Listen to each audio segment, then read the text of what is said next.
The war that changed everything. A hero's battle against the alien forces in the unknown threats.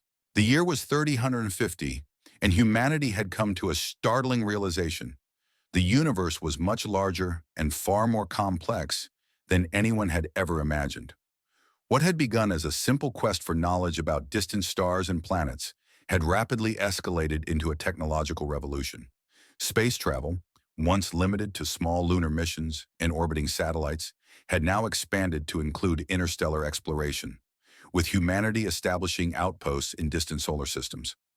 Major Earth governments had combined their resources to fund these ambitious projects, and as a result, they had reached a pivotal moment in their history.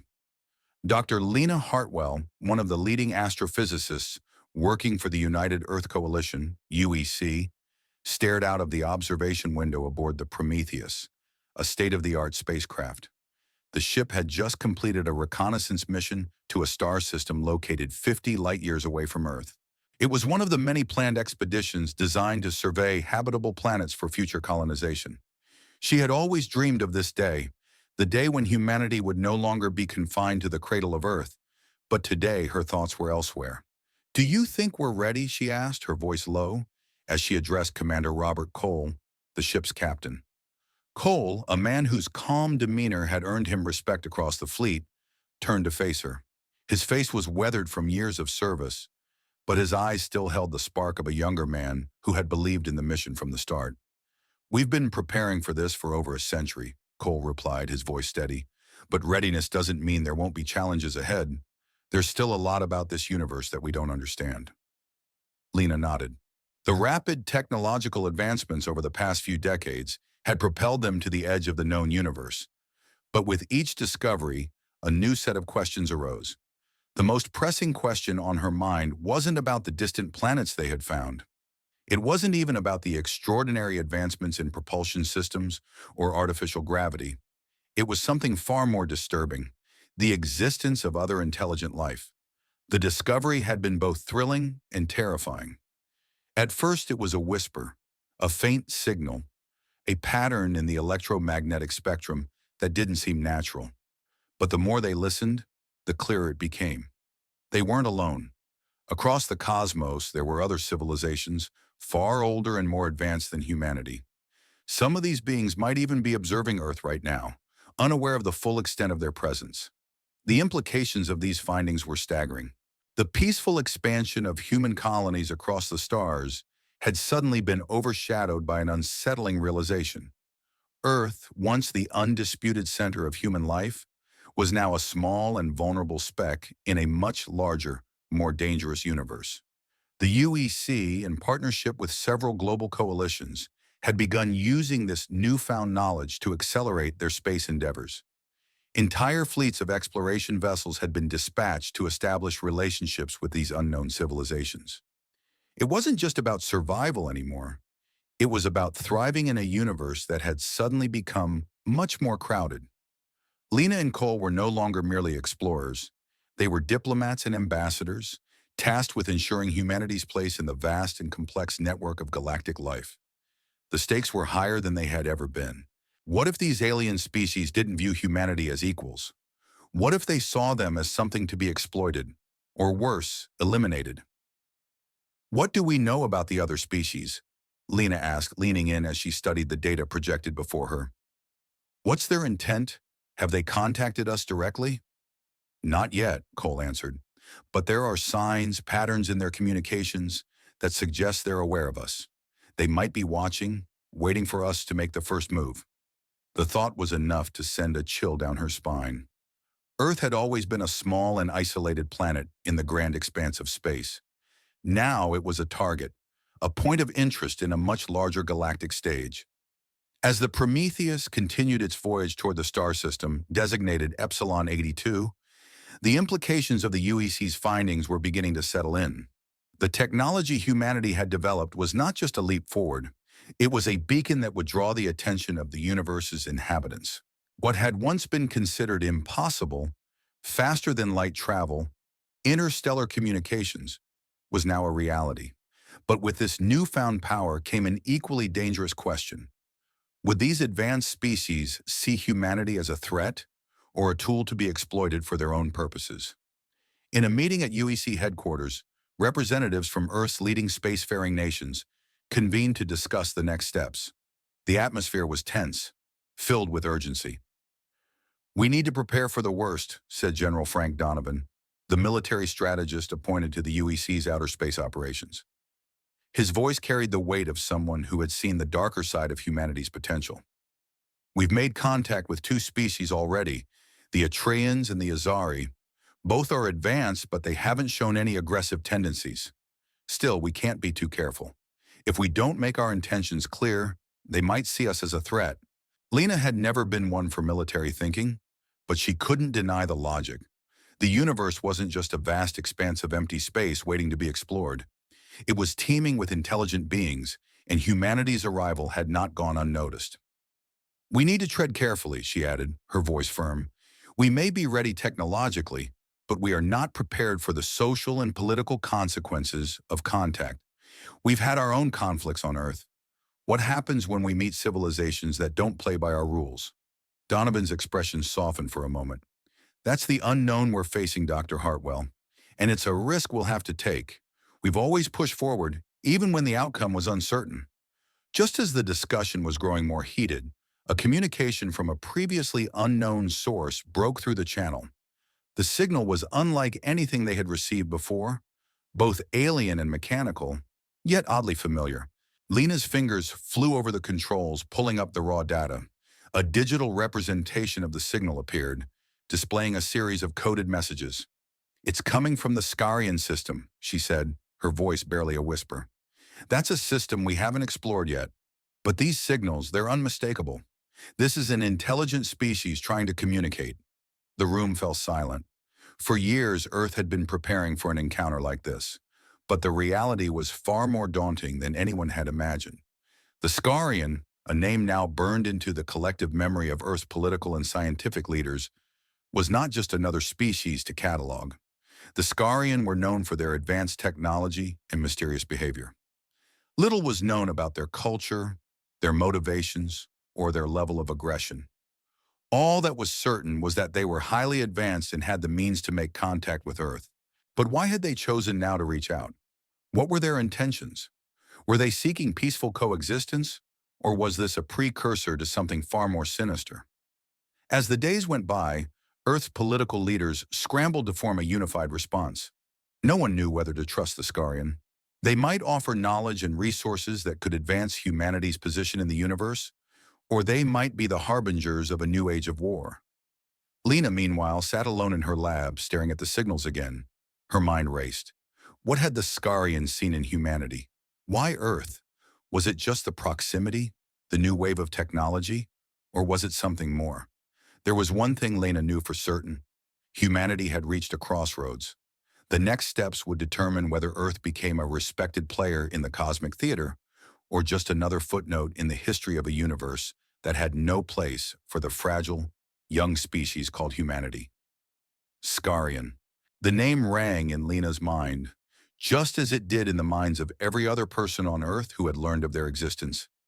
The Skarion were a mystery, their ships massive and powerful, their technology beyond anything humanity had ever encountered. But no one knew why they had chosen to come to Earth. For now the question loomed, unanswered. But one thing was certain. The universe was no longer a place of endless possibilities in unexplored worlds. It was a stage where the players were unknown, and humanity had just stepped onto that stage, vulnerable, yet ready to face whatever came next. Zane Quill had always been a man of the wild, a loner by choice. The rugged, untamed forests of the North American wilderness had been his sanctuary for the past decade. A solitary figure, Zane had chosen a life far removed from the ever-increasing chaos of modern civilization. He was a man of the earth, often seen roaming the dense woods, his only company the wildlife and the trees that surrounded him.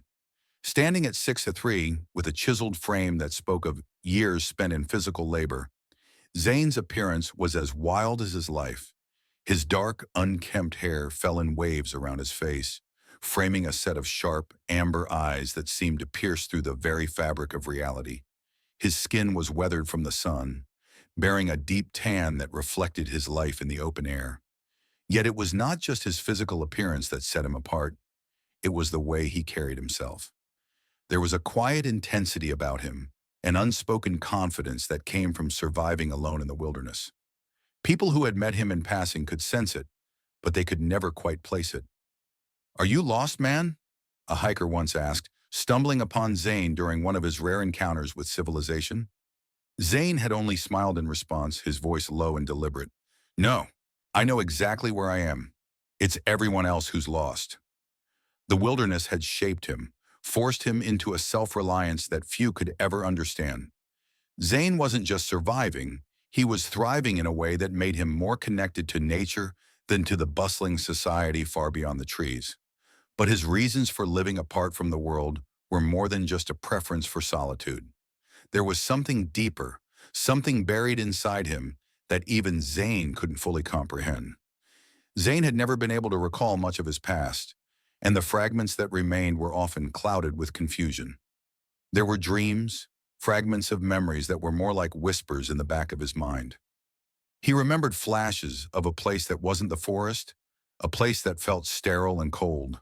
A memory of metal walls and flashing lights haunted him sometimes in his sleep. But when he woke, it was always gone, leaving him with more questions than answers. Why did he choose this life? Why had he severed ties with everything and everyone? Maybe it was the unsettling feeling that had gnawed at him ever since he had first become aware of the flashes, the memories that never seemed to add up. But there was also a deeper, unspoken yearning inside him, an instinct to keep himself apart from the outside world. His life of isolation was disrupted one fateful evening when the skies above his remote cabin were filled with an unnatural glow. It wasn't the stars that shimmered in the vast sky. It was something far closer. Zane looked up, eyes narrowing as the strange sight slowly revealed itself to be a craft, an enormous ship that hovered silently above him, casting a shadow over the dense forest. Before he could react, an overpowering, suffocating force gripped him, and within moments, Zane was pulled from the ground. He could feel his body being dragged upwards, as if the very air around him was alive with some unknown energy. His first instinct was to fight back, to escape, but the force holding him was too powerful, too all-encompassing. In a matter of seconds, Zane found himself aboard the alien vessel. The aliens, the Skarion, had made their move. As he regained his senses, Zane was confronted by beings whose presence radiated both power and indifference. The Skarion were imposing, their eyes glowing an eerie red as they surveyed him with an almost clinical detachment. Their forms were primate-like, covered in dense fur, with muscular builds and long, powerful limbs that rippled with strength. Their faces, while vaguely familiar, seemed too alien to fully comprehend, their sharp features resembling a hybrid of ape and human. "Zane Quill," one of the Skarion spoke, his voice a low growl that reverberated through the room. The sound seemed to press against Zane's chest as though it were alive. "You have been selected for study. Your abilities are of great interest to us." Zane's mind raced. "What do you want with me?" he growled, his voice hoarse from the abrupt abduction. "You are not what you seem," the Skarion replied, studying him intently. "You are part of something much larger. We will find out what that is." The Skarion had come for a reason. They knew Zane's true nature, even if Zane didn't fully understand it himself. Their objective wasn't just to observe, it was to capture and study the anomalies that Zane represented. Skarion scientists had detected something unique about him, something that, on Earth, had remained hidden beneath layers of ordinary life. Zane was more than just a man. He was a product of an experiment that no one, not even Zane, fully understood. Zane's reaction to being captured was one of disbelief and anger. His training and survival had prepared him for many things, but not for this. The ship's metallic corridors felt claustrophobic, and the weight of the situation pressed down on him. He didn't trust the Skarion, but he also didn't fully understand what they were after. The quiet wilderness had given him a sense of control, but here, aboard this alien vessel, he felt completely powerless. "Where am I? What do you want from me?" Zane demanded, struggling against the restraints that held him in place. "We have come to learn," the Skarion answered simply. "We know what you are capable of. Your abilities will help us understand more about human potential, and perhaps about the technology you've been altered with." Zane's thoughts raced. The mention of altered triggered something deep within him. He had always known something was different, but this was confirmation. He wasn't just a product of his environment. He had been changed, experimented on. His memories of his early life began to blur, flashes of cold rooms and voices that sounded so distant, so mechanical. The Scarion's technology was advanced beyond anything he had seen on Earth, and their interest in him was clear. They were not here to make friends. They were here to investigate and likely to exploit him. But what did they mean by altered? What kind of changes had been made to his body? And how did it relate to the experiments he had unknowingly been a part of? As Zane lay strapped to a table in the heart of the alien ship, he felt a surge of anger. The Scarion's cold, calculating eyes bore into him, but he could sense something more, something lurking behind the facade of their detached observations. They feared him. "You don't understand," Zane muttered under his breath, a grim smile crossing his face. "You're not the ones who've been changed, not in the way that matters." The truth behind Zane's mysterious origins lay in a dark and secretive project back on Earth, one that Zane himself had never known he was part of. He was one of the first subjects in a covert government operation designed to augment human capabilities with alien technology. The experiment had been intended to prepare humanity for something larger, something beyond the scope of human understanding. The government had chosen Zane Quill for his unique resilience and adaptability. They had implanted foreign technology into his body, alien implants capable of enhancing his physical abilities and even interfacing with foreign tech. He had been a test subject for the next generation of human augmentation. Whether Zane realized it or not, he had been transformed into a weapon. The Skarion, having been able to detect these enhancements, now saw him as a valuable specimen. But Zane was more than a mere subject for study. He was the product of humanity's darkest ambitions. And as the Skarion delved deeper into their research, they would come to understand just how dangerous an experiment like Zane Quill could be. Zane Quill wasn't just a man. He was a force of nature, a living testament to the power humanity had unleashed. And now the universe would have to reckon with the consequences. The operation had been set into motion years ago, well before Zane Quill had ever realized that his life was not his own, that he had been carefully chosen and altered for a purpose beyond his comprehension.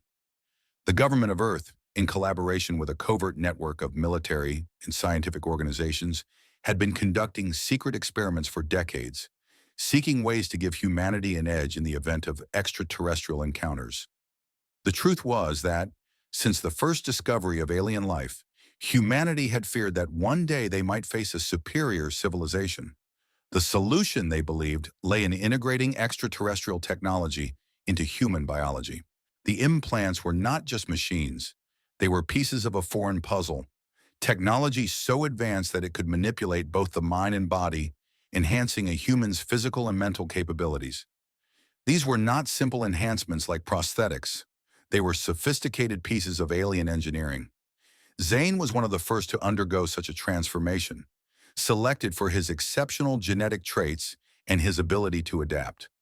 The implants they had placed in him and others like him could interface with alien technology, manipulate it, and perhaps even control it. But the consequences were unknown, the risks too great. Yet the government believed the potential rewards justified the risks. They had known that a day would come when Earth would need its champions, beings who could stand against the unknown forces of the universe. As Zane sat in the sterile, cold chamber aboard the Skarion vessel, the pieces of his past began to converge, and the truth began to take shape. The flashing memories that had haunted him were no longer just strange fragments. They were glimpses of the project that had shaped him. He remembered the dark metallic rooms, the faces of scientists and military officials that loomed over him, their eyes filled with ambition and fear. Zane had always thought of them as distant nightmares, but now he realized they were part of his reality, part of the operation that had turned him into something other. The technology had been grafted into his nervous system, allowing him to communicate with and manipulate devices that were not of Earth. His senses had been heightened to levels unimaginable to the human mind. He could hear frequencies that no one else could hear, feel the pulse of energy coursing through alien machines, and see the hidden patterns in the universe. The project had been a desperate gamble, a bet that human beings could evolve beyond their own limitations, could become more than mere survivors. Zane, along with others, had been a part of this experiment, a new breed of human, designed not just for the protection of Earth, but for something much bigger. Yet the government had not anticipated the true scope of the consequences. Why didn't I remember any of this? Zane muttered to himself, his voice hollow, as he grappled with the fragments of his lost memories. The Skarion, standing silent in front of him, watched as the realization dawned on him. They knew. They understood the technology implanted in him better than he did. They had been monitoring the progress of the human project, observing Zane and others from a distance, waiting for the moment when they would learn the secrets they sought. The government's reasoning for such a dangerous and secretive project was, at least on the surface, rooted in survival. They had no idea if alien civilizations were hostile, and the risks of not preparing were too great to ignore. If Earth was to be prepared for a galactic conflict, if humanity was to have a fighting chance, it needed a weapon. And what better weapon than a human who could control the very technologies that could threaten them? As Zane pieced together his own history, it became clear that he wasn't just a subject of a government experiment, he was the experiment's first true success. The implants within him were not just tools, they were keys to a much larger power. And that power was what the Skarion had come to collect. In his memories, Zane recalled the moments of the experimentation, the needles, the invasive procedures, the coldness of the laboratory. There had been pain, sharp and agonizing, as alien technologies had been embedded into his body. His mind, too, had been altered. Some of his memories had been intentionally erased, others buried deep inside him. What remained was a man who was both himself and something more. But that more was becoming increasingly dangerous. How long have I been a weapon? Zane asked himself, his voice a mixture of dread and realization. He could feel the implants inside him now, faint electrical pulses coursing through his veins. These were not just tools. They were parts of a larger mechanism, a mechanism that, as the Skarion had already discovered, could be activated. When Zane realized he could communicate with alien technology, he didn't understand it at first. He didn't even know he could control it. The first time it happened, he had been standing in front of a computer terminal in a government facility, just a regular day, a regular task. But when he touched the terminal's interface, something within him clicked. It wasn't a conscious effort. His mind and the machine became one. The computer's display shifted, data flowed at a rate that made no sense, and Zane knew instinctively how to process it. He could see things no human should be able to see. He could manipulate systems designed by beings from another world. How did I do that? Zane had whispered to himself that day, his heart pounding. The answer came without words, a feeling deep inside that told him he was no longer just a man. He was something far more dangerous. He was the product of the government's most secretive experiment, a living, breathing weapon designed to interface with technologies far beyond human comprehension. Now, as the Skarion continued their investigation, Zane understood the gravity of his situation. His connection to alien technology was a double-edged sword. It gave him an unparalleled advantage, but it also made him a target. The Skarion knew he could be a weapon, one that could either be controlled or destroyed, depending on their intentions. But Zane was beginning to realize that he could control the technology. His connection to it was not just a gift. It was an extension of himself. And that realization brought with it a new set of questions. Could he control not only the technology of the Skarion, but also the ship he was aboard? Could he turn the tide of this entire conflict? There's more to this, Zane thought aloud, the implications settling over him like a heavy weight. His abilities weren't just limited to his own body. They extended into the ships, the weapons, and perhaps even the very systems that governed the Skarion civilization. Zane wasn't just a tool for humanity's defense. He was a weapon on a scale no one had fully understood. And the Skarion had underestimated just how powerful he was. As Zane stood in the heart of the Skarion vessel, surrounded by beings who saw him as a subject to be studied, he knew that his next steps would define everything. He wasn't just a victim. He wasn't just a soldier. He was something far greater, and he would make sure the Skarion understood that before they got any further. The question now wasn't whether he could survive. It was how far he could push the power inside him before the Skarion realized they had made a mistake. Zane Quill wasn't just a man. He was the key to everything, and the Skarion had no idea what they had unleashed. Zane's heart raced as he stood in the center of the Skarion ship's command deck, his senses overloaded by the unfamiliar technology surrounding him. The hum of alien machinery reverberated through the floor, and the cold metallic walls loomed like giants, encasing him in a prison of unknown design. The Skarion, the beings who had once seemed so distant and alien, were now in the process of discovering just how dangerous he truly was. It was when Zane had touched the console in front of him, his hand instinctively reaching for the alien controls, that everything changed. A sudden surge of energy coursed through his body, and he felt an odd, almost magnetic pull to the ship's systems. The entire vessel seemed to hum in response, as if acknowledging his presence. Zane's eyes widened in realization. He wasn't just on the Skarion ship. He was connected to it. Somehow, some way, his body had become an extension of the ship's systems, its circuits flowing through his veins. His mind raced. Could this be the alien technology? Could his implants allow him to interface directly with their systems? Without fully understanding how or why, Zane focused, reaching out with his mind to the ship's neural network. A split second later, the control panel in front of him flickered to life, the data flowing at an overwhelming speed. He could see everything: the ship's propulsion systems, weapons, sensors, and more. He was inside their very heart, able to manipulate its functions as easily as if they were his own muscles. Zane hesitated for only a moment, then decided to push further.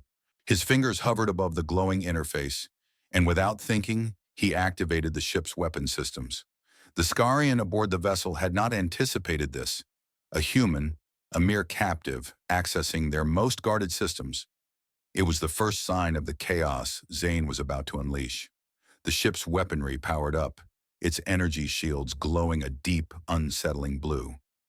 Zane could feel the immense power pulsing through him, and for the first time, he realized just how dangerous he had become. The Skarion commanders stood in shock as their weapons activated without command. One of them, a larger creature with crimson fur and sharp, predatory eyes, stepped forward, snarling in a language Zane couldn't understand. It was clear they hadn't anticipated this level of resistance.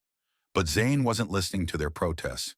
He was busy testing the limits of his newfound abilities, pushing the ship's systems to their breaking point. "What is this?" the Skarion leader hissed, his voice low and threatening, his eyes narrowing as he watched Zane manipulate the vessel's power grid. Zane felt a smirk tug at the corner of his mouth as he leaned forward, pressing a sequence of commands into the console. The ship's engines roared to life, its inertia thrumming through his body as if he were its pulse. "This is your mistake," he said quietly, his voice laced with the calm certainty of someone who had just realized the full extent of their power. He was no longer just a captive. He was in control. As Zane began to play with the Skarion's technology, the chaos began to unfold. The Skarion ship, designed to be a nearly indestructible war machine, was now at the mercy of a human who had been engineered to control it. Zane's every command reverberated through the ship, disrupting its systems and causing havoc in ways the Skarion had never anticipated. The sensors malfunctioned, the communications network buzzed with static, and the once impenetrable shields began to flicker, destabilizing under Zane's influence. He could feel the Skarion's panic rising as their systems buckled under the pressure of his intervention. Their carefully laid plans to extract information from him had been thrown into disarray, and they didn't understand why. Zane wasn't just interfering with their technology, he was breaking it down, piece by piece, disrupting the very fabric of their command structure. Zane, still standing at the console, clenched his fists as he thought about the Skarion's cold, calculating intentions. They had treated him like a mere specimen, a thing to be studied and used. But now he was no longer just the object of their interest. He had become the weapon they feared and didn't understand. "You thought you could control me," Zane muttered under his breath, his fingers dancing over the interface as he shut down the ship's primary power grid. "But I'm the one in control now." The response from the Skarion was immediate. The ship shook violently as they attempted to regain control of their systems. Their attempts were futile. Zane had learned too much too quickly, and his instincts, fueled by his alien implants, told him exactly what to do next. As their energy systems failed, Zane accessed the core reactor, and with a single powerful thought, he forced it into overload. The ship's power supply began to destabilize, sending shock waves through its systems. For a brief moment, everything stopped. The Skarion fell silent, their eyes wide with fear and disbelief. But Zane wasn't finished. His mind raced, the technology inside him pulsing with each thought. He could feel the ship's core, the heartbeat of the vessel, slowing down, becoming erratic. The alien technology was powerful, yes, but it was nothing compared to the raw potential Zane had unlocked within himself. "What have you done?" the Skarion leader demanded, his voice laced with venom.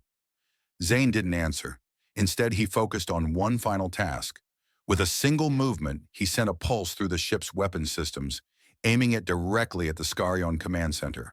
The blast erupted with devastating force, causing the ship's interior to explode in a blaze of sparks and flames. The Skarians shrieked as they tried to escape, but the damage was already done. Their once mighty vessel was crumbling under Zane's control.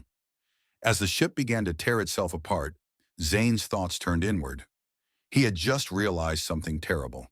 He was no longer just a man. He was the weapon they had made him into. The realization hit him like a ton of bricks. He had never asked to be this way, to be the subject of a government experiment, to be made into a living, breathing instrument of war. But there was no denying it. The technology inside him had turned him into something far more powerful than any of them had anticipated. For the first time, Zane truly understood the consequences of what had been done to him. The government had not just created a soldier, they had created a weapon that could not be controlled, one that was now capable of overriding even the most advanced alien technology. But with this realization came another. He was not free. He was still bound by the experiments, by the project that had turned him into this. He was no longer just Zane Quill. He was something else, something that had been designed, engineered, and trained for a purpose he could no longer escape. The walls of the ship were beginning to crumble, and Zane could feel the instability in the air around him. The Skarion were in disarray, and he had no intention of sticking around long enough to see how they would respond. As the chaos unfolded, Zane made his decision. He had to leave, but not just leave the Skarion ship. He had to leave the confines of this new life, this life where he was nothing more than a weapon, a pawn in a game he never agreed to play. "I didn't ask for this," Zane muttered as he turned to exit the crumbling ship. "But I will control it. And if they want a weapon, they'll have to face me." Zane Quill wasn't just fighting for survival anymore. He was fighting for his freedom, and he was ready to make the Skarion, the government, and the entire universe pay for turning him into something he never wanted to be. It was time for him to break free of the chains they had forged for him, and he would do it on his own terms. The sudden eruption of global chaos was as inevitable as it was devastating. Zane had never fully understood the scale of the project he had been a part of, nor the scope of the abilities he had unwittingly been given. But now, standing on the precipice of humanity's greatest crisis, he was faced with the realization that the power within him was not just a tool for survival, it was a weapon that could potentially bring Earth to the brink of destruction. It had started with the Skarion, a technologically superior species that had set its sights on Earth. However, Zane's interference with their ship had caused an unforeseen and catastrophic chain reaction. As he manipulated the systems of their vessel, he had inadvertently triggered a series of signals broadcast across the galaxy that were now rapidly reaching every corner of the universe. The message was clear: Earth was not a passive planet anymore. The existence of humanity, along with Zane's unique abilities, had been exposed to the vast and indifferent universe. At first, the governments of Earth had no idea what was happening. Reports came in from every major military satellite and monitoring station around the world, all noting an intense surge in electromagnetic signals and unusual patterns in the cosmic radiation. These were not just simple signals. They were a call to action, a beacon to anyone in the universe who was capable of responding. The implications were devastating. It was as though Earth had sent out a distress signal, but it had been misinterpreted by alien species far beyond their understanding. The message was not one of peace, it was one of warning, and worse, an invitation. Zane didn't fully understand what he had done, but as the Skarion ship exploded and their fleets retreated in chaos, his instincts told him that the repercussions would be dire. They had thought he was simply another human they could experiment on, but they were wrong. And now Earth had drawn the attention of every being capable of traversing the vastness of space. As the world's leaders scrambled to comprehend the full scale of the threat, they quickly realized the most terrifying truth. The universe had taken notice. The United Earth Coalition had been formed in the wake of the earliest space explorations. But this was a threat they had never anticipated. The emergency summits were called with an urgency unseen before, as military leaders from all over the world convened to address the unfolding crisis. Within days, the once fragmented nations of Earth began to put aside their differences. The realization of their collective vulnerability in the face of an alien invasion took precedence over every other political concern. General Frank Donovan, one of the most seasoned military minds Earth had, stood before the world's leaders in a command center, buried deep beneath the Earth's surface. "We have no choice now but to unite," he said, his voice grim. "The Skarion and other species out there have seen what we're capable of. They're aware of Zane Quill's abilities and the potential threat we pose. Our enemies will not hesitate to make their move. It's only a matter of time before the invasion begins in earnest." Zane, listening in from a secure location, couldn't help but feel a twinge of guilt. His actions, however justified in his mind, had triggered an irreversible series of events. He had exposed Earth to the universe's most dangerous players, creatures that viewed humanity as insignificant at best, or a potential threat at worst. There was no going back now. But what about Zane himself? Could he stop the global reaction he had set in motion? Could he somehow reverse the signals that had made Earth a target? With Earth's military forces rapidly mobilizing, Zane realized that the world was preparing for something it wasn't ready for: war. They had never fought an alien race before, let alone one with technology far superior to their own. Yet as the various defense mechanisms were rolled out, satellite defense grids, nuclear deterrence, and mass weapons production, Zane was left wondering if any of it would be enough. Could humanity, despite its advances, withstand an attack from beings who had conquered the stars? The first step toward defense was global cooperation. For the first time in history, the nations of the world set aside their differences to form a united front. The UEC, once a theoretical organization, was now the center of command for Earth's global military response. Military forces from every corner of the planet came together to create a massive defense network, one that aimed to repel whatever the Skarion or any other hostile species would throw at them. "We'll fight back," General Donovan declared during a televised address to the people of Earth. "We may be the underdogs, but we will stand together as one species. We will protect this planet with everything we have." Yet there were deep concerns. The question wasn't just about military might, it was about strategy. Could the combined forces of Earth actually defend against the sheer power the Skarion or other alien species might wield? The weapons that had been developed for planetary defense were formidable, but no one knew how they would fare in the face of an enemy that had mastered interstellar travel, advanced weaponry, and technologies far beyond anything Earth had ever encountered. The unity of the nations was vital, but it was fragile. As resources were allocated, tensions rose. Countries that had historically been rivals now had to rely on each other for resources, sharing technologies and military strategies in the hope that it would be enough to keep their enemies at bay. But there were cracks. Political ideologies, cultural differences, and a shared history of distrust still simmered beneath the surface. Could they truly stay united in the face of an existential threat? Or would these alliances dissolve when the pressure became too great? Zane, still in hiding, knew he had a critical role to play. He wasn't just a soldier or a passive participant in this war.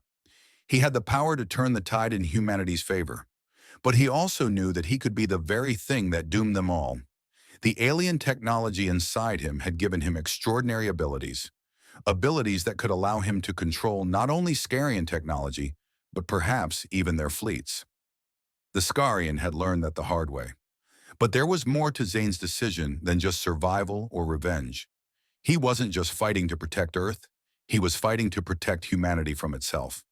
The project that had made him, this human weapon, was a product of human ambition. And now, with the universe at large watching, Zane had to decide. Would he continue to be a pawn in someone else's game, or would he stand up to defend the very world that had created him? As the sounds of war began to thunder in the distance, Zane made his choice. He would fight, but he would not fight as a weapon of the government or the Skarion. He would fight as a man, as a protector of Earth, a planet that had birthed him, flawed as it might be. He had been turned into a weapon, but he would be the one to decide how that weapon would be used. "I didn't choose this," Zane whispered to himself, clenching his fists, "but I'll protect this world, and I'll make sure no one else suffers because of it." Zane Quill was no longer just the product of a government experiment. He was a defender of Earth, and he would stop at nothing to ensure its survival. The final assault had begun. The Skarion, having regrouped after the chaos that Zane had caused within their ship, were now more determined than ever to neutralize Earth and secure the future of their species. Their ships, immense and terrifying, loomed on the edge of Earth's atmosphere. For the first time, humanity was faced with an enemy that did not merely want to conquer, it wanted to erase. The Skarion had no intention of leaving Earth with a trace of life. They were prepared to wipe the planet clean, to extinguish the spark of human defiance before it could grow any stronger. The Skarion ships were unlike anything Earth had ever encountered. Their designs were sleek, dark, and formidable, crafted with alien materials far beyond human understanding. The ships were equipped with weapons capable of disintegrating entire cities in a matter of seconds, energy beams that could melt through any earthly defense like a hot knife through butter. The Skarion's primary weapon, however, was their ability to manipulate gravity itself. Using gravity wells, they could bend the laws of physics, creating immense forces that could crush anything in their path. Why did the Skarion choose this moment for their final assault? After all, Earth had been a quiet target, and the humans had been engaged in developing their defenses. But the Skarion knew something the humans didn't. The moment Zane Quill had activated their ship's systems and disrupted their control, it had alerted the Skarion High Command to the full potential of humanity's capabilities. They had underestimated the power of the human species and the unexpected abilities of Zane. No longer could they afford to wait. Their patience had worn thin, and their fear of humanity's resilience had driven them to act. As the Skarion ships began to descend upon Earth's cities, launching devastating beams of energy that obliterated everything in their path, the question remained, was Earth strong enough to fight back? Humanity had never faced anything like this before. The combined forces of the United Earth Coalition were formidable, but they lacked the technological edge that the Skarion possessed. The first wave of Skarion attacks began to dismantle Earth's defenses, shattering satellite arrays, disabling military installations, and reducing major cities to rubble. It was clear that the Skarion had come to end it all. In the face of overwhelming odds, Zane Quill knew that his time had come. This was his moment to prove that he was not just a weapon, not just a tool of destruction. Zane had the power to turn the tide. He could fight back using the very technology that had been fused into his body, the same technology that had once made him a pawn in a deadly game. Now, he would use it to defend the world he had once felt disconnected from. Zane's first move was simple.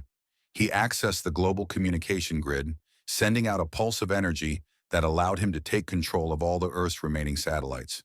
The military had attempted to use their own satellite defense systems, but Zane was able to hijack those as well.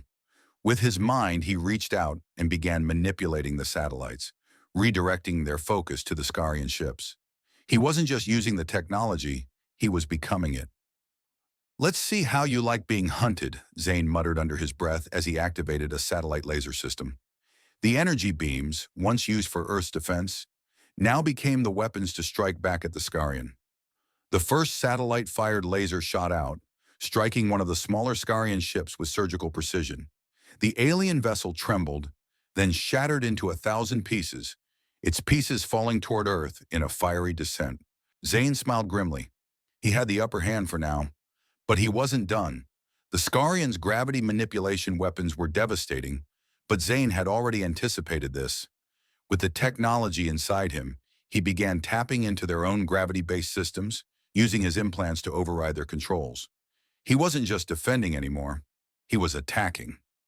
Zane reached deep into the Skarion ship's gravity wells, pulling them apart from within.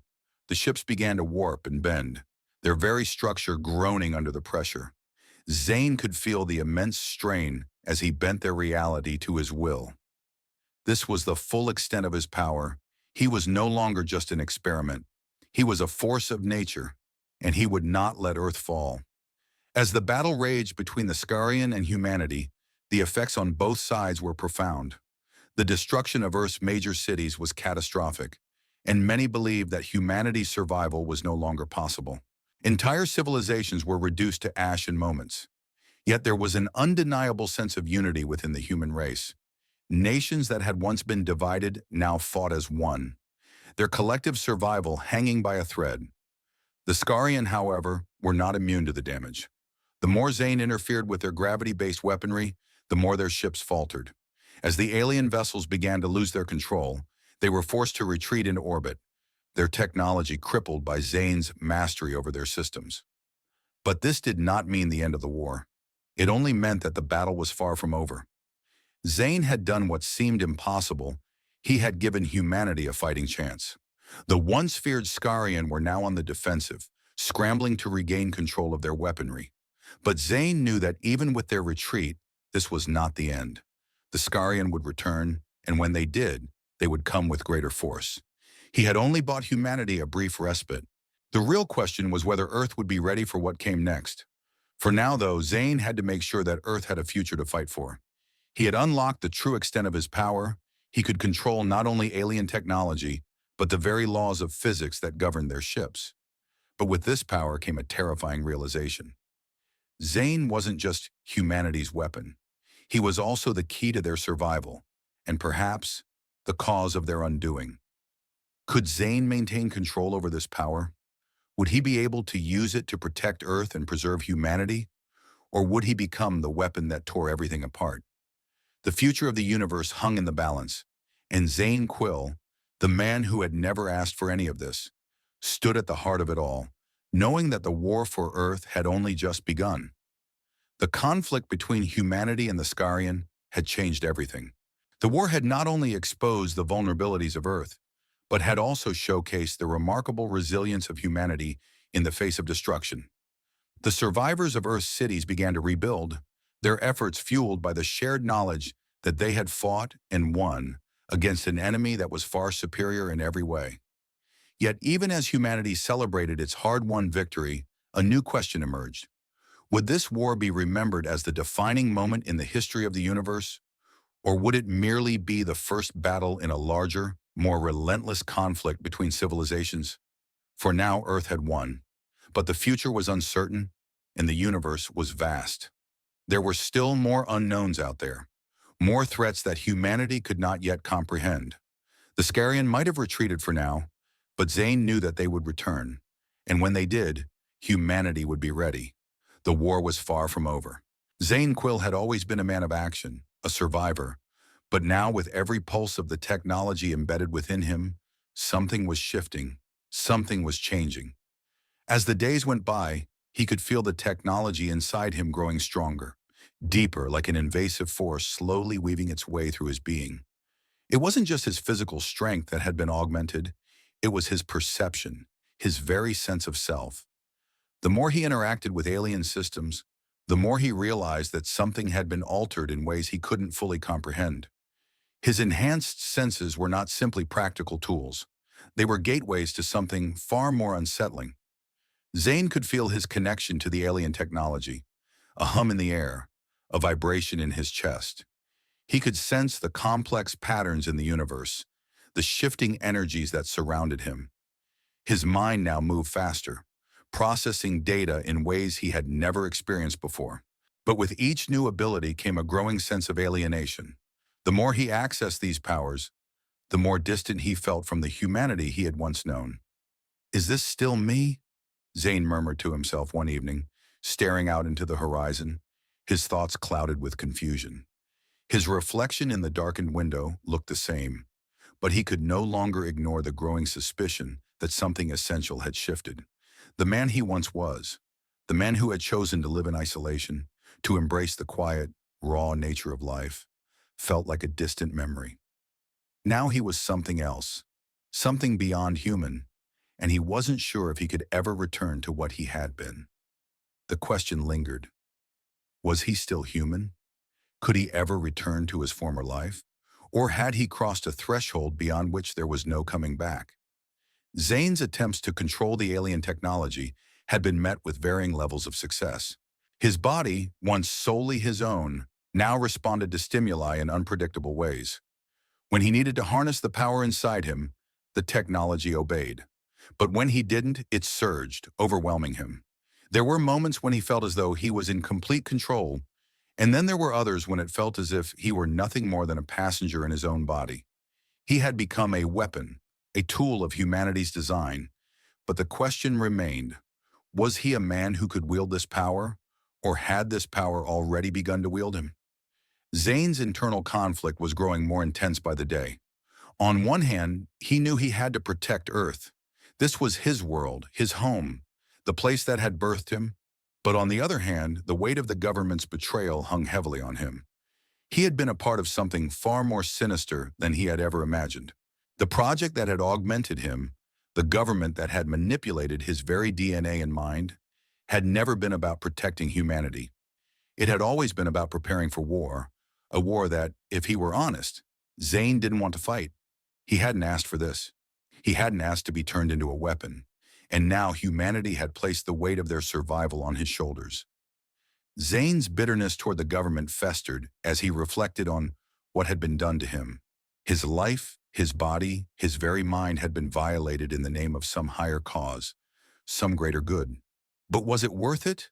Was it worth the betrayal of his autonomy, the invasion of his privacy, and the transformation of his body into something he didn't fully understand? Did they really think I would just fight for them? Use me as some weapon?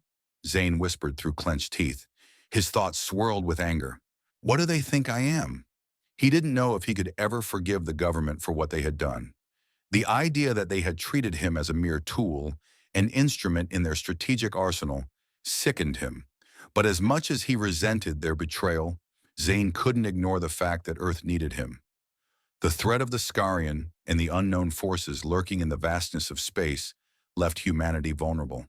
And despite all of his anger, Zane knew that the choice was clear. He had to stand up for Earth, not because the government had asked him to, but because it was his world to protect. Zane's struggle to maintain his humanity in the face of overwhelming power was at the core of his conflict. The technology inside him had stripped away his sense of control, but it had also granted him the ability to defend Earth, to protect the planet, to save the people who had created him and betrayed him in the same breath. It was a war within himself, and he wasn't sure which side would win. The memories haunted him. As Zane sat in solitude, a wave of painful recollections crashed over him. He could see flashes of the cold, sterile environment where the experiments had taken place. The walls that were too smooth, too clean, the bright lights that had blurred his vision. He could still hear the sound of the needles, the invasive procedures, the whispered conversations he couldn't fully remember.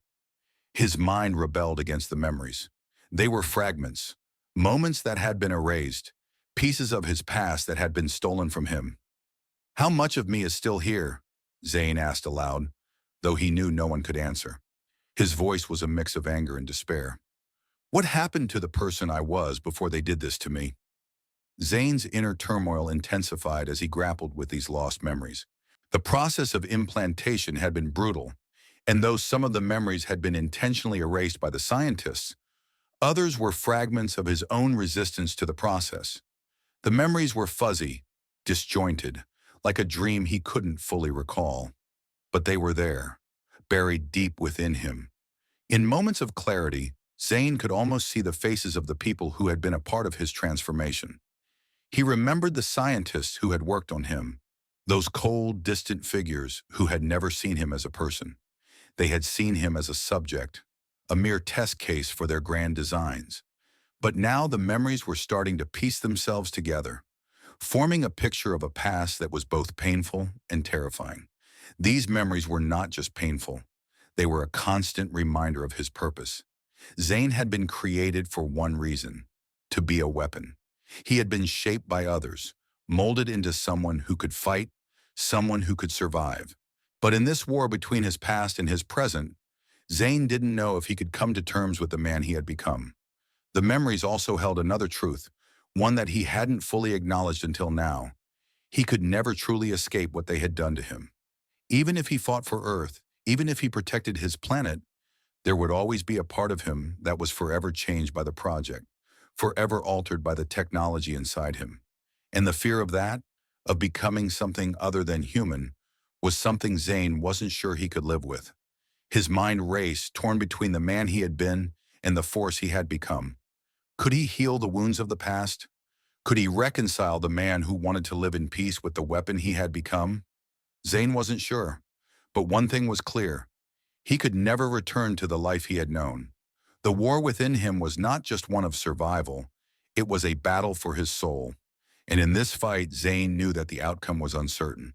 He could fight for Earth, fight for those who needed him, but he had no idea if in the end, he would still be the same person. As the Skarion forces loomed ever closer, their threat undeniable and overwhelming, Earth's nations were left with no choice but to put aside their historic rivalries and unite against a common enemy. The invasion had forced a dramatic shift in global politics. The United Earth Coalition, UEC, had been a distant dream, a theoretical framework for cooperation that now, under the weight of galactic extinction, became the planet's last hope.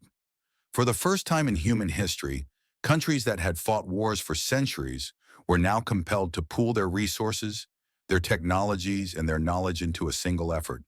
The fate of humanity was no longer in the hands of a few. Now, it was in the hands of all. The world's leaders began to craft their response, a strategy born from the urgency of survival. Earth's primary defense, its military might, was no match for the advanced weaponry and ships of the Skarion. The only hope lay in Earth's united strength, its resilience, and, as unlikely as it seemed, the unexpected wildcard of Zane Quill. But first there was the matter of strategy. The nations had to work together in ways they never had before. The strategy was clear. Earth needed to push back, not just with weapons, but with technology. They began retrofitting their own defense systems, hastily integrating Zane's alien tech interface into their military satellites, and reverse engineering Skarion technology in the hope that they could find a weakness. What they knew was that the Skarion would strike with overwhelming force, and Earth would need to not only defend its cities, but also outsmart the invaders. The unity between nations, however, was still fragile. Could they work together effectively, despite the past divides between them? The stakes were too high to let old grudges destroy their chances of survival. General Donovan, the head of Earth's United Military Command, addressed the Global Council of Leaders via a secure channel. We know what the Skarion are capable of, but we also know they underestimate us. It's our adaptability, our will to survive, that will turn the tide. We have to use every weapon at our disposal, and that includes Zane Quill. The world's leaders listened, but there was no easy answer to their collective fear. The Skarion were ruthless and technologically superior, and while Earth's forces could fight back, the question remained. Would the nation's unity last long enough to win this war? Could they set aside differences that had existed for millennia to fight for a common cause? These were the questions that gnawed at them. Zane Quill, whether he liked it or not, had become the symbol of humanity's hope. His role, once a source of personal confusion and resentment, had now evolved into a beacon of strength for the entire planet. For the first time, Zane was no longer just the man at the center of an alien conspiracy. He was the face of Earth's resistance, a living weapon against the Skarion invaders. As the news spread across the globe, Zane was hailed as humanity's greatest defender. The images of him, standing tall, unflinching against the threat of annihilation, flooded news channels. His story of being turned into a weapon, of fighting back against the forces that had used him, resonated with millions. But it also placed an immense burden on his shoulders. Zane wasn't just fighting for his survival anymore. He was fighting for the survival of everyone. His every move, every decision, would now shape the fate of Earth. Zane felt the weight of this newfound responsibility pressing down on him. As the pressure grew, so did the tension inside him. He had always been a man of action, but now he was expected to be more than just a soldier. He was expected to be the symbol of humanity's survival. And while the world rallied behind him, Zane's doubts grew. Was he capable of being the hero everyone saw him as? Would he crack under the pressure, or would he rise to meet the challenge? "I never asked for this," Zane muttered to himself one evening as he gazed out over the war-torn landscape. The cities of Earth had begun to rebuild, but the scars were still fresh. He had once lived in peace, isolated and disconnected from the world. Now he was thrust into the center of a conflict that demanded more than he was ever prepared to give. The question lingered in his mind. Could he survive this war without losing himself?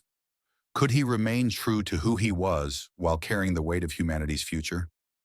He didn't know the answer, but he would find out soon enough. As Zane became more entrenched in the battle, the leaders of Earth's nations began to see him not as a man, but as a tool, a weapon they could wield against the Skarion. The military strategists saw his power as the key to Earth's survival. Zane's ability to interface with alien technology, to manipulate their ships and their weapons, was more than just an advantage. It was the game changer they had been waiting for. But Zane knew what this meant. He had become a cog in the machine of Earth's war effort, and the more the leaders pushed him to use his abilities, the more he questioned his role in this fight. He had never been a tool for anyone, not before the government had altered him, not before the Skarion had taken him. Now he had become a living weapon, wielded by the same powers that had once betrayed him. The leaders of the United Earth Coalition were desperate, and their desperation meant that they were willing to push Zane further than ever before. "Zane," General Donovan said during one of their strategy sessions, "you have the power to bring the Skarion to their knees. We need you to keep pushing them. We need you to break their fleets and stop them before they destroy us." Zane's hands clenched into fists as the weight of the request settled on him. He knew his power was humanity's greatest weapon, but he also knew that using it came at a cost. He wasn't just fighting for survival anymore. He was fighting for a future that he wasn't sure he wanted to be a part of. "I'm not just your weapon," Zane snapped, his voice cold. "I was human once. I still am. Despite what you've turned me into, I won't be used again." The room fell silent as Zane's words hung in the air. His eyes were filled with a mixture of anger and sadness, and for the first time, the leaders of Earth realized just how much they had asked of him. They had turned him into something unrecognizable, something that could save them, but also something that could destroy him. Zane's internal struggle was now public. He had to choose. Would he continue to serve as humanity's weapon, or would he rebel against the very people who had created him? But the Skarion weren't waiting. Their forces were closing in, and time was running out. Zane knew that no matter what he chose, Earth's survival depended on him. But could he still hold on to his humanity in the process? Would he become the very thing he had been so terrified of becoming? A tool, a weapon, a thing to be used by others? The final decision loomed. Zane had to decide whether he would fight for humanity or for himself. Could he reconcile his role as a weapon with his desire to be free? Only time would tell. Zane stood on the precipice of an irreversible decision. The Skarion ship hovered ominously in the sky, a colossal mass of alien technology that had wreaked havoc on Earth's defenses. Its weapons had already reduced cities to smoldering ruins, and its gravitational control systems had crippled entire military fleets. It was a vessel of death, a harbinger of the destruction that awaited the world. And Zane, with his unique connection to its alien technology, had a choice: Let it continue its reign of terror or destroy it, knowing full well that doing so would carry consequences that no one could foresee. Zane's abilities had grown exponentially over the past few months. His connection to the alien technology within him was now at a point where he could feel the pulse of the Skarion ship's systems like a beating heart. Every sensor, every weapon, every power grid, Zane could sense it all. The technology inside him, though foreign and frightening, had become an extension of his body. It was a weapon, but it was also a burden. He knew that if he acted now, he could destroy the Skarion ship. With a focused thought, Zane could initiate a chain reaction, overloading the vessel's power core and causing it to explode. But the question remained, could he do this without causing irreparable damage to the planet he was trying to protect? Could he wield this power and not become a greater threat than the one he was trying to defeat? Zane took a deep breath, his fingers trembling as they hovered over the ship's control systems. The Skarion ship was powerful, and its technology was far beyond human understanding. Zane's implants had given him the ability to interface with it, but controlling its immense power was something he wasn't sure he was ready for. With each passing moment, the weight of the decision pressed heavier on him.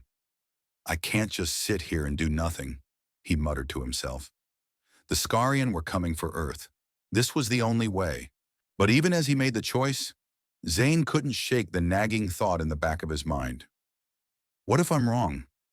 With a single thought, he triggered the sequence. The ship's core began to tremble, its power grid flickering as Zane manipulated the energy inside. He could feel the electricity coursing through his body, and for the briefest moment, he wondered if he was pushing himself too far. But then, the Skarion ship began to crack and fracture. The energy that had been harnessed for destruction was now turning on itself. The ship shook violently, and with a deafening explosion, the Skarion vessel erupted, sending a wave of fire and debris into the atmosphere. The destruction of the Skarion ship sent shockwaves across the battlefield, both literal and metaphorical. As the massive vessel disintegrated, the skies above Earth turned dark with the debris falling to the ground. The once imposing warship had become nothing more than a shattered wreck, its remains scattered across the atmosphere like broken glass. Zane's actions had not only destroyed the Skarion's most powerful weapon, but had also triggered a wave of panic among their ranks. The Skarion commanders aboard their remaining ships watched in stunned silence as their pride, their most advanced vessel, was obliterated in an instant. Their advanced technology had been defeated by a single human. The realization hit them hard. They had underestimated not only Earth, but also Zane Quill. His ability to interface with their ships, to destroy their most formidable weapon, was a game changer, one that no one had seen coming. "We are under attack!" One of the Skarion commanders roared as he fumbled with the control panel. The others scrambled, trying to regain control of their fleet, but the damage was done. Their strategy had been built on the strength of their superior firepower, and now it had crumbled. Zane had become the catalyst for their downfall. The Skarion ships, once a coordinated force, now began to retreat. Their plans had been shattered by a single man's actions. They had learned a hard lesson. Humanity, for all its flaws, had a resilience that could not be easily defeated. But even as the Skarion retreated, the universe had taken notice. The explosion of their ship, the destruction of their power, would ripple through the galaxy. Other alien species, once neutral or unaware of Earth's existence, would now see the humans as a threat to be reckoned with. The Skarion's retreat was not the end, however. It was only the beginning. The war had escalated, and the consequences of Zane's actions had made it clear. This was no longer just about Earth's survival. It was about humanity's place in the galaxy. Zane stood amidst the chaos, feeling the weight of what he had done. The destruction of the Skarion ship had given humanity a fighting chance, but it had also made him a target. His actions had led to an unpredictable outcome. The Skarion were gone, for now, but Zane knew that they would return, and when they did, they would come with a vengeance. But the most terrifying thought of all was the realization that Zane had become a threat not only to the Skarion, but to Earth itself. He had unleashed a power within himself that even he didn't fully understand. The alien technology inside him was capable of destroying more than just Skarion's ships. It had the potential to destroy Earth itself. Zane was no longer just a soldier or a protector. He had become a weapon, one that had the power to shape the course of this war, but also one that could be just as dangerous to humanity as it was to their enemies. How could Zane maintain control over this power? How could he ensure that his actions would protect Earth without destroying it in the process? The war, now in full swing, had become a deadly chess match. Zane had dealt the first blow to the Skarion, but the game was far from over. His actions had set into motion a series of events that would unfold in ways he couldn't predict. As the Skarion regrouped, Earth's leaders turned to Zane, not just for guidance, but as the key to winning the war. Yet the more they relied on him, the more Zane felt the pressure building inside him. Could he continue to fight for Earth without losing himself? Could he be the hero humanity needed, or would he become the very thing they feared?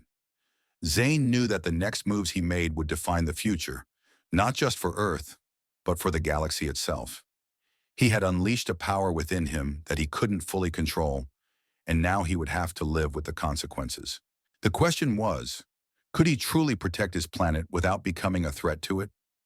The destruction of the Skarion fleet was supposed to mark the beginning of Earth's victory, but what Zane and humanity soon discovered was that the universe was far more complicated than they had imagined. Just as Earth's survivors were beginning to rebuild and strengthen their defenses, something entirely unexpected occurred. New, unknown species, alien entities with unimaginable capabilities, appeared from the depths of space, sending a chilling message to the people of Earth. The Skarion were not the only threat in the galaxy. These new species arrived in massive, awe-inspiring ships, their presence shaking the very fabric of Earth's defenses. Unlike the Skarion, these species were not merely interested in conquest. They came with their own agendas, some hostile, others seemingly indifferent. Their ships were unlike anything humanity had ever seen, filled with unknown technologies that bent the laws of physics in ways that made Earth's military might look like child's play. It became evident that these species were not just passing through, they had arrived for a purpose. But what that purpose was, no one could yet understand. Zane, now humanity's reluctant hero, felt an eerie sense of déjà vu. After all he had been through with the Skarion, after the blood and pain of the conflict, here he was again, facing an entirely new set of enemies.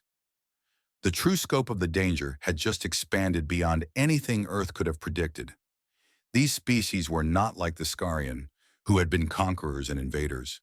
The newcomers were something else entirely, shrouded in mystery, possessing powers that dwarfed anything the Skarion had ever shown. Zane was struck by the overwhelming question. What did these new species want? Was Earth simply an incidental target, or had they come to Earth with purpose and intent? The only certainty was that Earth, already reeling from the Skarion invasion, was now facing an entirely new kind of threat, one that wasn't just about defeating invaders, but understanding the nature of the galaxy itself. Zane stood in a darkened war room, staring at the holographic map of Earth's surrounding space. The new species had emerged in a pattern, unlike the Skarion's single, clear approach.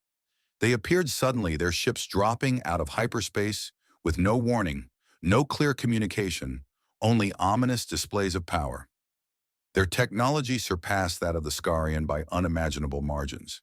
Each species came with unique abilities that made them far more dangerous than the Skarion ever were.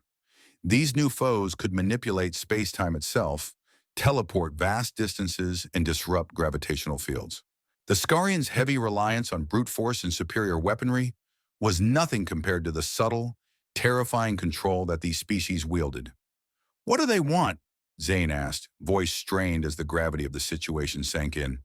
"They haven't shown their true hand yet," General Donovan replied, frustration and fear in his voice. "But we know one thing for sure, they didn't come here to talk, and they didn't come here for peace." The implications were clear. Earth's fragile peace was once again shattered, and now Zane had to face a new reality. He had already seen the Skarion retreat after their defeat, but these new species were something different. They weren't fleeing. They were waiting, watching, calculating their next move. And Zane was beginning to understand that Earth wasn't the only target. The galaxy was a far more dangerous place than they had ever imagined. Despite the terrifying power of these new species, Zane knew that he couldn't afford to be passive. The question remained, could he fight back against this new threat? Could his own enhanced abilities be enough to protect Earth once again? His experiences with the Skarion had changed him. He was no longer just a man. He had become something more. But even with the alien technology inside him, Zane wasn't sure he could withstand a force of this magnitude. Zane's mind raced as he analyzed the data. The Skarion had been defeated. Yes, but these new enemies were different. The advantage they held was not just technological, it was also psychological. These species seemed to have an understanding of space, time, and energy that went far beyond what even the Skarion could comprehend. Zane needed to figure out their weaknesses, fast. He focused on the information he had gathered. He studied their energy patterns, the way their ships moved, the peculiarities of their communication systems. Zane's unique ability to interface with alien technology became his greatest asset, allowing him to understand and counter the advanced systems of these new enemies. With each new discovery, Zane realized that while they were incredibly powerful, they were not invulnerable. Their energy sources had limitations, and their ships, despite their incredible speed, had to rely on a network of neural interfaces that Zane could potentially hijack, just like he had done with the Skarion technology. But even with this advantage, Zane knew it wasn't enough. The stakes had grown beyond anything he had faced before. The war had changed in ways he couldn't predict. Zane would have to push himself beyond his limits, something he wasn't sure he could survive. The risk was great. But if Earth was to have any chance of surviving, he had to be willing to face this new enemy head-on. The emergence of these new species was not just a localized threat, it was a game-changer for the entire galaxy. As these powerful alien forces entered Earth's orbit, the balance of power in the universe shifted dramatically. The Skarion were no longer the primary threat. In fact, the very concept of a primary threat no longer made sense. Earth was now at the mercy of an entire cosmic ecosystem, one in which it was nothing more than a fragile speck. As Zane stood ready to confront these new adversaries, the realization struck him. The war had become something far more complex. What had started as a fight for survival against one invader was now an all-out galactic struggle. And Zane, despite his immense power, found himself caught in the middle of it. Could humanity survive in a universe this hostile? Could Earth truly stand a chance, not just against the Skarion, but against an array of other species, each more powerful than the last? Zane felt the weight of these questions pressed down on him. This was no longer just a battle for Earth's future. It was a fight for humanity's place in the cosmos. And Zane would have to make decisions that not only affected Earth, but the future of all species who might one day turn their eyes toward this planet. The war for Earth was far from over. In fact, it had only just begun. And the question remained, could Zane lead humanity to victory without becoming a threat to it? The escalating threats from the Skarion and the new unknown alien species had forced humanity's hand. The United Earth Coalition, UEC, once an aspirational idea, had now become the last hope for Earth's survival. Nations that had once fought bitterly against each other now had no choice but to collaborate in the face of an existential crisis. As the pressure mounted, the world's leaders gathered together, trying to formulate a unified strategy against the alien invasion. In a command center deep underground, General Frank Donovan addressed the coalition of world leaders, military commanders, and scientists. The room was filled with tension, but there was also a strange sense of determination. Every nation, from the United States to Russia, China, and the European Union, had brought their resources, technology, and manpower to the table. The question was no longer about national pride. It was about survival. "We need to rethink everything," General Donovan said, his voice steady but tinged with urgency. The Skarion were just the beginning. These new species, they're far beyond anything we've prepared for. But we have one advantage. They've never faced humanity's will to survive. A representative from China, Zhang Wei, stepped forward, his face grave. "Our military satellites are online, but they're only a small part of the equation. We need to think bigger. Earth has to fight as one, or we'll fall apart before we even have a chance to push back." A murmured agreement rippled through the room. The nations of Earth had faced countless challenges before, but never one like this. The calculations were clear. Without full cooperation, Earth would be doomed. The Skarions' technology had surpassed human capabilities. But what the aliens hadn't accounted for was humanity's adaptability, its capacity to unite in the face of extinction. Still, even with all of Earth's resources combined, the new alien species posed an even greater threat, one that no one could have predicted. "We've got no time," Donovan continued. "We need to prepare for war, not just against the Skarion, but against everything that follows. The clock is ticking, but our real question is this: can our alliance hold long enough for us to turn the tide?" The question hung in the air. Could this fragile, newly formed alliance between the world's most powerful nations hold? For centuries, political interests, borders, and ideologies had divided Earth. Could they put aside their differences for the greater good? As the leaders of Earth made their plans, they turned to Zane Quill, not just as a military asset, but as the symbol of humanity's last stand. His abilities, once a source of personal confusion and anger, had now made him humanity's greatest hope. Zane had become a living weapon, someone who could interface with alien technology and manipulate it to Earth's advantage. But more than that, Zane had become a symbol, one of strength, of resilience, and of defiance. Zane stood on the balcony of the UEC's command center, looking out over the sprawling city below. Despite the growing chaos, there was a sense of pride in him now, a feeling that he was no longer a tool of others. He had chosen to fight for Earth, not for the government that had altered him, but for the people of the planet who were depending on him. "How does it feel being the hero they all need?" Commander Rio, a representative of the UEC's military leadership, asked as he joined Zane on the balcony. His tone was light, but Zane could hear the underlying question: "Are you ready for this responsibility?" Zane took a deep breath, his eyes scanning the horizon. "I don't know if I'm the hero they need. I'm just trying to survive, like everyone else. But I'll do what it takes. For them. For Earth." Rio nodded, his eyes showing a rare flash of respect. "You're more than just a soldier now, Zane. You're a symbol, and we need that symbol to lead us through this fight." Zane didn't respond immediately. The weight of the words hung heavily on him. He hadn't asked for this. But now, with everything on the line, he realized there was no going back. He was the leader humanity had been waiting for. He could feel it in his bones. This fight was his to win or lose. The strategies for Earth's defense began to take shape under Zane's guidance. He wasn't just a weapon, he was the architect of humanity's counteroffensive. The use of alien technology had become central to the fight. Zane's intimate knowledge of alien systems, his ability to control their machines and ships, became the key to unlocking new strategies.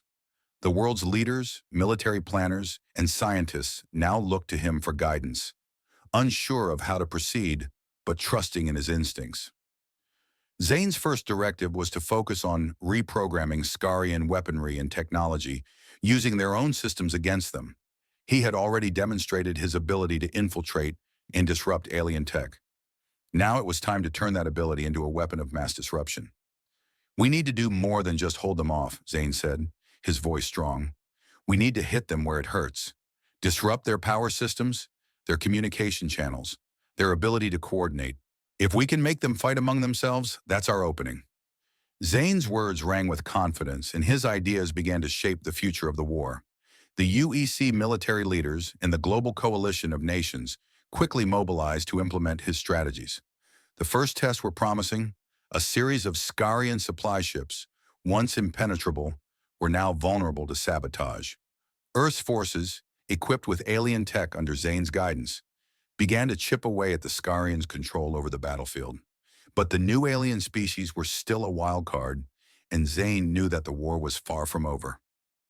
"We can't just play defense," Zane continued, his eyes narrowing with determination. "We need to be proactive. We have to use everything at our disposal, and that means I'm going to need to take the fight to them."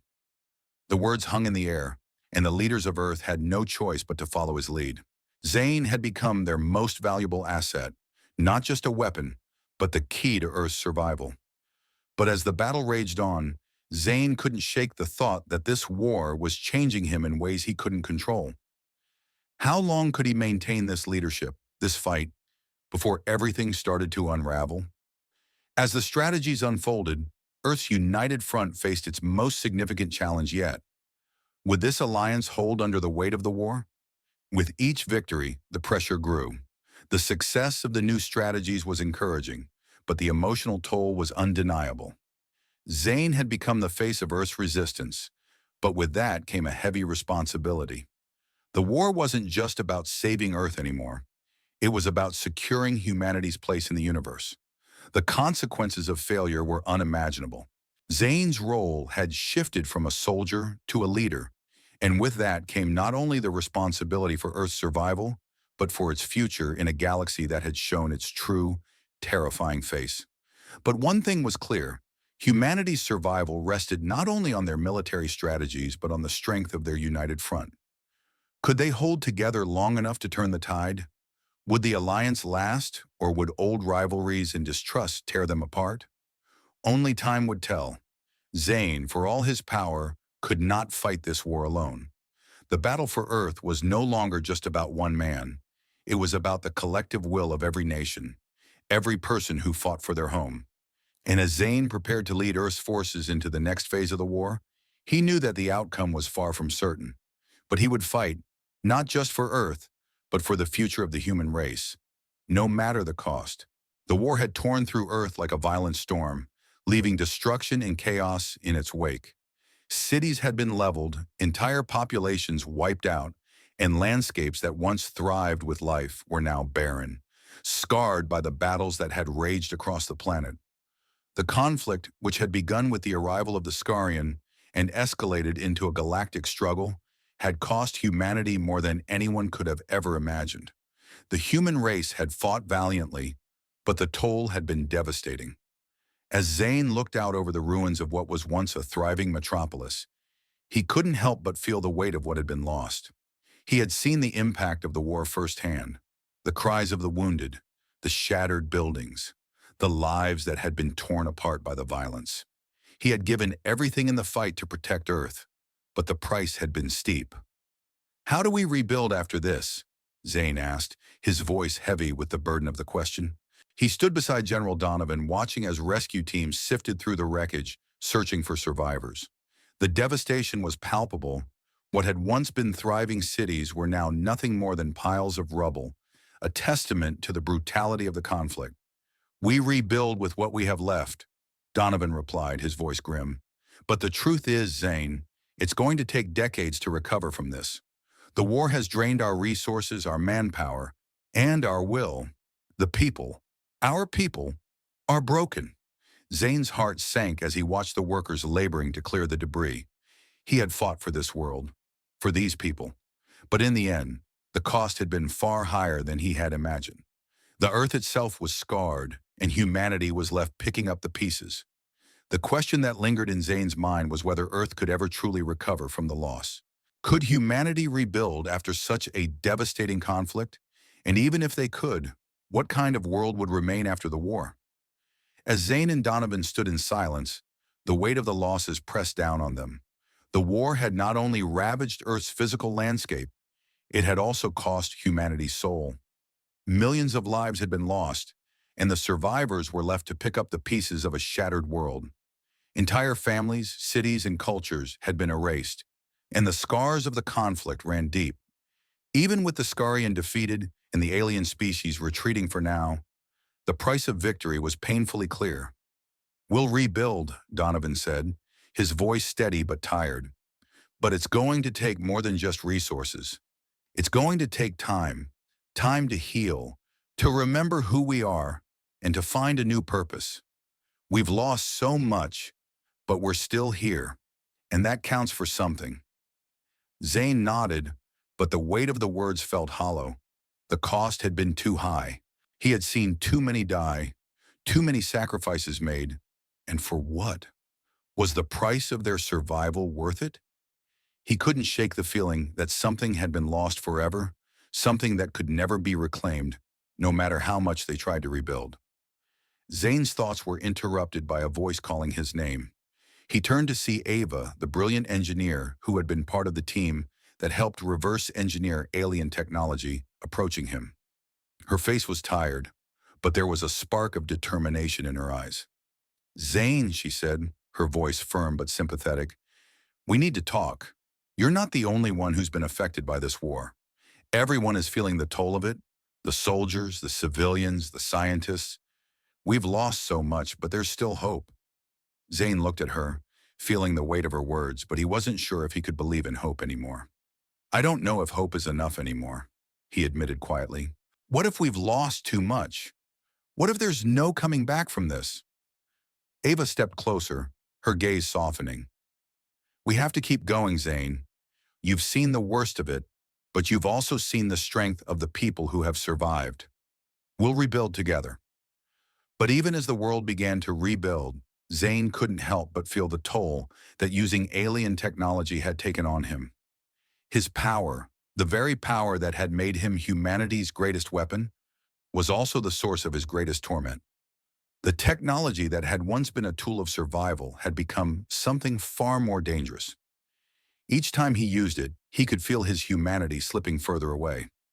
The alien technology inside him had become an extension of his very being, and it was altering him in ways he couldn't fully control. "Zane," Donovan's voice interrupted his thoughts, "you've done more than anyone could ever ask, but you need to understand the price. Using that power, it takes its toll, and you're already paying it." Zane turned to face Donovan, his expression weary. "I didn't ask for this. I didn't ask to be a weapon." "I know," Donovan said, his voice somber, "but you are, whether you like it or not. And the longer you fight, the more it changes you. You've given everything, Zane. But at what cost?" Zane didn't have an answer. The truth was, he didn't know if he could keep going. The power inside him, the very thing that made him capable of defending Earth, was also the thing that made him feel like he was losing himself. Could he continue to fight without losing what little of his humanity remained? The war was over, but the scars it had left were deep, both on Earth and on Zane himself. Humanity had emerged victorious, but the cost was immense. The world had been forever changed, and the survivors were left to pick up the pieces. The question remained, could they rebuild from the ashes of the war? Could they regain what they had lost, or had the price been too high? And what about Zane? He had fought for Earth, but at what cost to his own soul? He had become a weapon, a tool of destruction. But could he ever reclaim the man he had once been? As Zane stood in the midst of the wreckage, the weight of the future pressed down on him. Earth had won, but the battle for survival was far from over. The new reality was a fragile one, and the road to recovery would be long and difficult. The question remained, could Zane and humanity find a way to move forward, or would the price of war be too great for them to overcome? Zane's future, like Earth's, was uncertain. He had given everything to protect the planet, but as he stood in the aftermath, he knew that the true cost of the war had yet to be revealed. Could humanity rebuild? Could Zane find a way to continue living in this new world, or would the ghosts of the past haunt him forever? The answers were still unknown, but one thing was certain: Earth's future would never be the same, and neither would Zane. The war was over, the Skarion had been defeated, the new alien species had retreated, and Earth, battered but resilient, was beginning to rebuild. But as Zane stood amidst the ruins of a war-torn world, the cost of the conflict weighed heavily on his shoulders. He had fought not only for Earth's survival, but for the very soul of humanity. But the truth he was about to uncover would change everything. Zane had always known that he was part of something bigger than himself, something that had been orchestrated by forces beyond his control. But as he dug deeper into the files he had stolen from the UEC's central archives, he found a document that stopped him cold. The file revealed the true nature of the project that had turned him into a weapon. It wasn't just about Earth's defense. The government had intentionally designed him as an instrument to control and destroy alien species, including the Skarion. Zane was the culmination of a secret military program meant to prepare humanity for galactic dominance, not just survival. He had been weaponized not as a defender of Earth, but as a tool for an empire they had secretly planned to build. "This was all a lie," Zane whispered to himself, his hands shaking as he scrolled through the documents. I was never meant to be a hero. I was just a weapon. The revelation hit him like a hammer. All the battles he had fought, all the lives he had saved, they were nothing more than a pawn in a much larger, darker game. The truth shattered the idealized image he had built of himself, of his role in the war. He had been manipulated, molded into the perfect soldier for a project whose true purpose he hadn't even known. The government hadn't just betrayed his trust, they had used him, and in doing so, they had stolen his agency, his humanity. But what did this mean for his fight? Could he continue to fight for Earth, knowing that the very people he had been defending had turned him into a tool for their own agenda? Zane stood in the center of the UEC command center, surrounded by the leaders who had once celebrated his victory. They didn't know what he had discovered. They didn't know that the man they had hailed as a hero was now questioning everything he had fought for. "Zane," General Donovan called out as he approached, his voice filled with concern. "We need to talk. The situation's evolving. We've won the war, but the future is uncertain. The rebuilding is going to take time, and we need your guidance." Zane's gaze was distant, his mind far from the strategic discussions unfolding around him. "Guidance?" he muttered, his voice hollow. "How can I guide anyone when I don't even know who I am anymore?" Donovan looked taken aback. "What do you mean?" "The project," Zane said, his voice tight with frustration. "I was never supposed to be a hero. I was engineered for this, all of it. The war, the Skarion. I was just a weapon, one that you all created and used. How can I fight for Earth when it was never really my choice?" Donovan's expression faltered for a moment, but then he softened. "Zane, we've been through this together. You're not just a weapon. You've saved us all. But I understand what you're feeling. The burden of what's been done to you, it's heavy. But you've made a difference. You are more than the weapon they tried to make you." Zane shook his head. "I'm not a hero, General. I'm just a tool they've been using for their own purpose. And I'm done being used." Zane's realization had fractured the very foundation of his existence. The question was no longer about whether Earth would survive. It was about whether Zane could reconcile the man he had been with the monster they had made him. Could he continue to protect Earth, knowing the government had only ever seen him as an instrument of war? Could he face the truth without losing everything, including his humanity? But even as the weight of his discovery bore down on him, Zane knew that he had a choice to make. He could walk away, leave it all behind, and try to rebuild his life in whatever scraps of humanity remained. Or he could stay and fight, using his power not for the government's agenda, but for a cause that was his own, a cause that could ensure that the future of Earth was not shaped by the same forces that had tried to control him. "Do I still fight for Earth, or do I walk away from everything I've ever known?"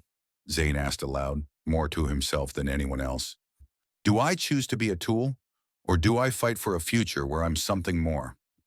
The war may have been over, but Zane's internal battle was far from finished. The final confrontation had not just been fought on the battlefield, it had been fought within Zane himself. He had been given a choice: remain a weapon, a tool for the government, or forge a new path for himself. The price of his powers had already been high. His very humanity had been sacrificed for the sake of survival. Zane knew that the road ahead would not be easy. His decisions would haunt him, and no matter which choice he made, there would be consequences. But as the war came to an end, Zane made a decision. He would stay. Not because the government asked him to, but because the people of Earth needed him. He would fight not as a pawn, but as a man who had the power to change the future. The government had used him for their own purposes, but now he would use his power to protect Earth, to create a future that wasn't controlled by the same forces that had manipulated him. As Zane's story became legend, his name was whispered across the world. He had become a hero, a symbol of resilience in the face of unimaginable odds. But the question remained, would history remember Zane as a hero who fought for Earth, or as a man who had been betrayed by the very world he had tried to protect? Zane's journey wasn't over. The world was rebuilding, but it was a fragile piece, one that could easily unravel if the wrong forces came to power. The future of humanity, of Earth, would depend on the choices Zane made in the coming years. He had fought for survival, but the battle for his own soul, for his place in this world, was just beginning. As Zane looked toward the horizon, the weight of the future rested on his shoulders. The world was uncertain, but one thing was clear. He would not be the weapon they had created.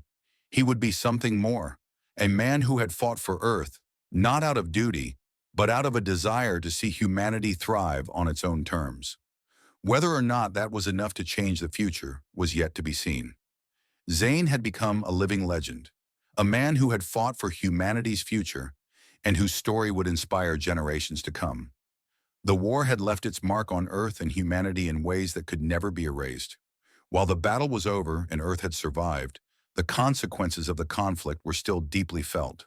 The physical, emotional, and psychological scars of the war ran deep, and the true cost of victory was still unfolding. As Zane stood among the ruins of the battlefield, looking out at a world that had been ravaged by war, he couldn't help but wonder, would humanity ever truly heal from the devastation? The first challenge was, of course, recovery. Entire cities had been destroyed, and millions of lives had been lost. The infrastructure that had once powered Earth was in ruins, and the resources to rebuild were scarce. But humanity, as always, had proven its resilience. Global leaders, once divided by borders and politics, now worked together to rebuild what had been lost. The United Earth Coalition, born out of desperation during the war, remained the governing body of Earth's recovery efforts. They had no choice but to cooperate and rebuild together. "It's going to take decades, but we'll get through this," General Donovan said, his voice heavy with the weight of the future. "We've faced devastation, but Earth is still here. We'll rise again, even if we have to build from the ground up." But it wasn't just about the physical rebuilding. The psychological damage was just as profound. Communities had been torn apart, and survivors had to confront the trauma of the war. How would they move forward after losing so much? Zane knew that the scars of the war would remain long after the last piece of rubble had been cleared, but even as he looked around at the destruction, he could sense a new resolve in the air. Humanity would rebuild, not just because they had to, but because they wanted to. The real question is, how do we prepare for the future? Zane asked, looking at Donovan and the others gathered around. How do we ensure that something like this never happens again? The war had taught humanity many painful lessons. One of the most important lessons was the realization that Earth was no longer isolated. The universe was vast, filled with dangers and threats they had never imagined. The Skarion and the new alien species were just the beginning. As humanity rebuilt, they had to face the harsh truth. They had no choice but to be prepared for the next wave of threats. The war had shown them how vulnerable they truly were. "We can never be complacent again," said Ava, Zane's close ally and the brilliant engineer who had helped reverse engineer the alien technology. "We need to think ahead. We need to invest in technologies that can protect us from future threats. And we need to strengthen our unity, because that's the only way we'll survive the next time." Zane nodded, his eyes distant. He had been transformed into the hero Earth needed, but he had paid a heavy price. The war had shown him that humanity could be strong, but it had also shown him how easily that strength could be shattered. Earth needed to be smarter, stronger, and more prepared for what was out there in the universe. But would humanity be able to learn from their mistakes and ensure a better future? Even as Earth recovered, Zane's legacy was already beginning to take shape. The stories of his heroism, of his struggle against impossible odds, spread across the globe.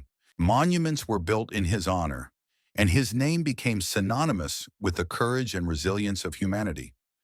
But Zane knew that his legacy wasn't just about the battles he had fought or the victories he had won. His true legacy lay in the choices he had made, in the way he had chosen to fight for Earth despite everything that had been done to him. "How do you want to be remembered?" Ava asked him one evening, as they stood together in the quiet aftermath of the war. Zane paused, staring out at the horizon. "I don't want to be remembered as just a weapon. I want to be remembered as someone who fought for Earth because it was the right thing to do, not because I was created to." "And that's what people will remember," Ava said, offering him a reassuring smile. "You've become a symbol, Zane, not just of survival, but of what it means to be human."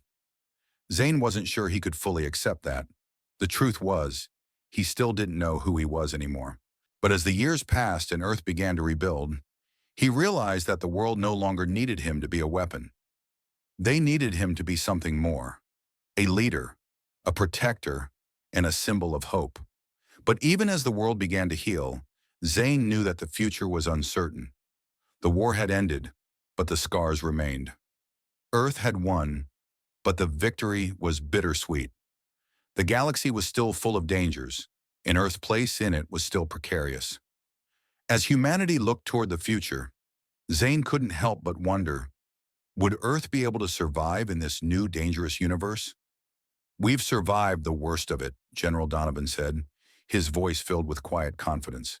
"But the future is still out there, and we need to be ready for whatever comes next." Zane looked at the stars, the same stars that had once seemed so distant and unreachable. The war had opened humanity's eyes to the vastness of the universe and the dangers that lay within it. But it had also shown them their potential, their ability to rise from the ashes and build something stronger. "Whatever comes next," Zane said, his voice resolute, "we'll face it together." The future of Earth was uncertain, but one thing was clear: humanity had survived the war, and they would not go quietly into the night.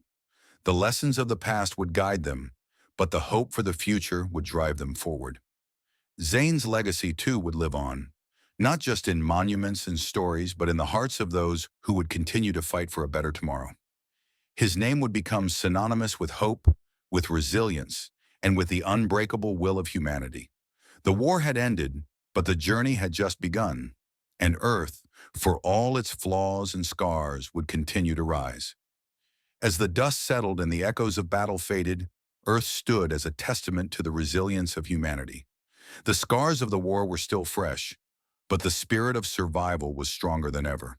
The planet had endured unimaginable loss, yet it had also shown an unparalleled capacity to rebuild and move forward.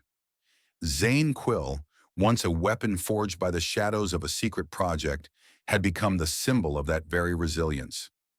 His journey from a pawn in a vast cosmic game to the hero who led humanity's fight for survival had shaped not just the outcome of the war, but the future of Earth itself.